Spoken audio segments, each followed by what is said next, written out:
राजा आजा जल्दी घरे बात कहिले साँचे। राजा आजा जल्दी घरे बात कहिले साँचे। तोहरा माई के लड़ले बिना खाना ना पचे। तोहरा माई के लड़ले बिना खाना ना पचे।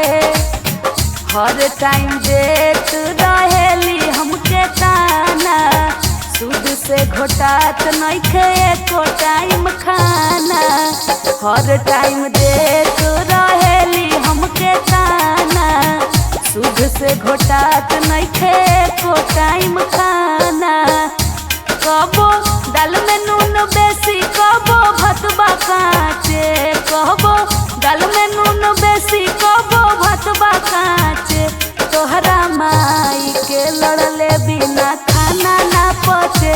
तोहरा माई के लड़ले बिना खाना ना पचे। रोज के किच किच सुनी पक गइल कान जी। उपेंद्र के मुरी पिया दे देव कहियो जान जी। रोज के किच किच सुनी पक गइल कान जी। उपेंद्र के मुरी पिया दे देव कहियो जान जी।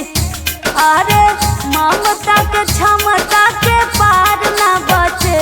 अरे ममता के क्षमता के पार ना बचे। तोहरा माई के लड़ले बिना खाना ना पचे। तोहरा माई के लड़ले बिना खाना ना पचे। राजा आजा जल्दी घरे बात कहिले साँचे। राजा आजा जल्दी घरे बात कहिले साँचे। तोहरा माई के लड़ले बिना खाना ना पचे। तोहरा